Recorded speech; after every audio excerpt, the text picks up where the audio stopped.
Spark മീഡിയയിലേക്ക് എല്ലാ പ്രേക്ഷകർക്കും സ്വാഗതം. കഴിഞ്ഞ കുറേ നാളുകളായിട്ട് നമ്മുടെ യൂട്യൂബ് ചാനലായ സ്പാർക്ക് മീഡിയയിലൂടെ പ്രശസ്ത എഴുത്തുകാരൻ ശ്രീ ശരവൺ മഹേശ്വരന്റെ ശങ്കജം എന്ന നോവൽ നമ്മൾ അവതരിപ്പിച്ചുകൊണ്ടിരിക്കുകയായിരുന്നു. അതിന് നല്ല നിർദ്ദേശങ്ങളും അഭിപ്രായങ്ങളും ഒക്കെ പ്രേക്ഷകരിൽ നിന്ന് ഞങ്ങൾക്ക് ലഭിച്ചു. ഒരുപാട് പേര് അത് ഏറ്റെടുത്തു എന്നറിഞ്ഞത് വളരെയധികം സന്തോഷമുണ്ട്. എല്ലാ പ്രേക്ഷകർക്കും ഞങ്ങൾ നന്ദി അറിയിക്കുന്നു. അതിനുശേഷം അദ്ദേഹത്തിന്റെ തന്നെ കാലമേ പാർവതിയോട് പറയൂ എന്ന 101 കവിതകളുടെ ഒരു സമാഹാരം ഞങ്ങൾ ഈ ചാനലിലൂടെ തന്നെ അവതരിപ്പിച്ചുകൊണ്ടിരിക്കുകയാണ്. ഇപ്പം ഞാൻ നിങ്ങളുടെ മുമ്പിൽ എത്താൻ കാരണം അതിൻ്റെ ഒരു അവസാന ഘട്ടത്തിൽ എത്തി നിൽക്കുന്ന ഒരു സമയമാണിത്. ഇതിൽ ഒരുപാട് ബുദ്ധിമുട്ടുകൾ ഞങ്ങൾക്കുണ്ടായിട്ടുണ്ട്. കാരണം ഞങ്ങൾ ആഴ്ചയിൽ വെള്ളി ശനി ഞായർ ദിവസങ്ങളിലാണ് ഞങ്ങൾ അത് അപ്ലോഡ് ചെയ്ത് വന്നുകൊണ്ടിരുന്നത്. അത് എല്ലാ പ്രേക്ഷകരും ഏറ്റെടുക്കുകയും വളരെ സന്തോഷത്തോടുകൂടെ തന്നെ അഭിപ്രായം ഞങ്ങളെ അറിയിക്കുകയും ചെയ്തു.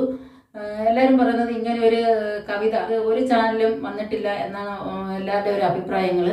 അതുപോലെ തന്നെ പിന്നെ ഇതിൽ ഏറ്റവും വലിയൊരു പ്രത്യേകത എന്താണെന്ന് വെച്ചാൽ ഈ 101 കവിതയിലും അതിൻ്റെ കാരിക്കേച്ചർ വ്യത്യസ്ത രീതിയിൽ 101 തയ്യാറാക്കി ഞങ്ങൾക്ക് അയച്ചു തന്നത് മുഹമ്മദ് സഹീർ ഭണ്ഡാരത്തിൽ എന്ന് പറയുന്ന പുള്ളി ഒരു ജേർണലിസ്റ്റാണ്, ഖത്തറിലാണ്.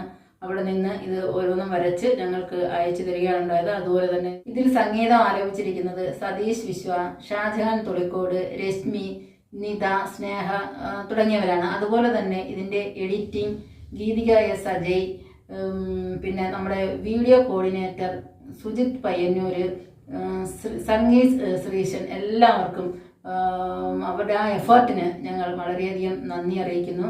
അതുപോലെ തന്നെ നമ്മളുടെ ഇതിൻ്റെ ഈ കവിത രചിച്ച ആൾ തന്നെ ഇതിനകത്ത് ഒരുപാട് കവിതകൾ പാടിയിട്ടുണ്ട്. അതൊക്കെ വളരെയധികം നല്ല ഭംഗിയോട് തന്നെ എല്ലാം അവതരിപ്പിച്ചിട്ടുണ്ട്.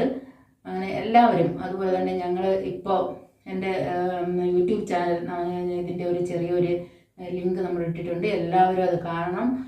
ഈ ചാനലിനെ സബ്സ്ക്രൈബ് ചെയ്യാത്തവർ സബ്സ്ക്രൈബ് ചെയ്യുക, ലൈക്ക് ചെയ്യുക. അഭിപ്രായങ്ങളും നിർദ്ദേശങ്ങളും എല്ലാം ഞങ്ങളെ അറിയിക്കണം.